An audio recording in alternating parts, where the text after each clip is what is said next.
Welcome to Africa and the Middle East, lands rich in history, culture and resources like oil, diamonds and minerals. These materials are the very ones our modern world craves. Yet abundance often coincides with adversity. Colonialism stripped these nations, exploited their wealth, and ignited conflicts that linger today. We see the effects in the oil-rich Niger Delta, plagued by environmental devastation and violence, and in the diamond mines of Congo, where human rights abuses fuel armed groups. The legacy of colonialism casts a long shadow, a shadow in which greed thrives. These regions are trapped in a vicious cycle where resources fuel conflict, and conflict further destabilizes the region. This instability hinders development, perpetuates poverty, and leaves communities vulnerable to exploitation.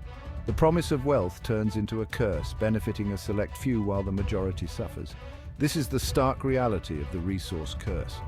We cannot ignore the role of greed, both internal and external, in perpetuating this cycle. The international community, particularly developed nations, bears a responsibility to break this cycle. We must shift from exploitation to collaboration, from greed to sustainability. This is not just about Africa or the Middle East. This is about global justice. This is about our collective responsibility to build a world where resources are a blessing, not a curse. We must act now for the sake of future generations and the health of our planet. The time for complacency is over. The time for action is now. Developed nations, with their insatiable appetite for resources, play a significant role in perpetuating these conflicts. They fuel demand for oil, diamonds and minerals, often turning a blind eye to the human cost. Corporations driven by profit strike deals with corrupt officials, further undermining governance and transparency. These actions create a climate where conflict thrives and greed festers. Western powers often intervene militarily, claiming to be peacekeepers but often exacerbating tensions. The Iraq War, with its devastating consequences, serves as a stark reminder of the dangers of such interventions. Their presence fuels instability, displaces communities, and creates a breeding ground for resentment and extremism. This is not about promoting peace, it's about securing access to resources at any cost. This is about power. This is about control. This hypocrisy is astounding. They speak of democracy while supporting dictators. They speak of human rights while funding oppressive regimes. Their actions speak louder than their words, revealing their true intentions: economic dominance at the expense of human lives. This exploitative relationship must end. We must hold these nations accountable for their role in fueling conflict and perpetuating the resource curse. We must demand transparency in resource extraction and trade. We must challenge the systems that prioritize profit over people. While external forces play a significant role, we cannot ignore the responsibility of local actors. Corrupt officials, driven by personal gain, often prioritize their enrichment over the well-being of their people. They embezzle funds, engage in illicit deals, and fuel the very conflicts they are supposed to prevent. This betrayal of public trust deepens existing inequalities, breeds resentment, and creates fertile ground for unrest and violence. The people, however, bear the brunt of this greed. They are denied basic services, deprived of opportunities, and subjected to violence and displacement. This is their land, their resources, their future, and it is being stolen from them. But the people are not powerless. They are rising up, demanding accountability and fighting for a better future. From the streets of Cairo to the villages of the Niger Delta, people are demanding an end to corruption and exploitation. They are demanding transparency, accountability, and a fair share of their nation's wealth. They are demanding a future where resources benefit all, not just a select few. This is what enough is enough looks like. It is a call for justice, a demand for dignity, a cry for change.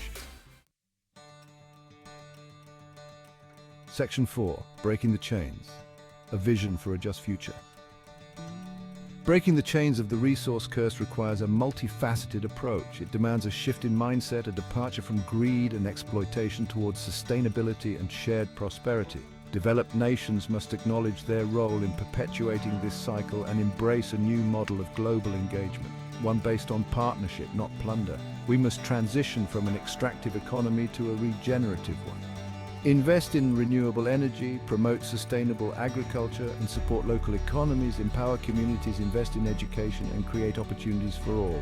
This is not charity, this is about justice. This is about creating a world where resources are a source of prosperity for all, not a catalyst for conflict. Imagine a future where the oil-rich nations of the Middle East are leaders in renewable energy. Imagine a future where the mineral wealth of Africa fuels technological innovation that benefits the entire continent. Imagine a future where resources are managed sustainably, benefiting present and future generations. This future is within reach, but it requires a collective effort, a shared commitment to justice, and a fundamental shift in how we view and interact with the world's resources. Section 5, a call to action from awareness to transformation. The time for awareness is over. The time for action is now. We must demand accountability from our leaders, both in developed and developing nations. Support organizations fighting for social and environmental justice in resource-rich regions. Educate yourself and others about the true cost of our consumption. Make conscious consumer choices. Support companies committed to ethical sourcing and sustainable practices. Divest from industries that profit from conflict and environmental destruction. Every action, no matter how small, can contribute to a more just and sustainable future. The power lies in collective action, in raising our voices and demanding change. We can break the chains of the resource curse. We can create a world where resources are a blessing, not a curse. It starts with each of us. It starts now. Let us be the generation that chooses people over profit, sustainability over exploitation, and justice over greed. Let us build a future where resources fuel prosperity for all. The time for change is now. Let's seize it.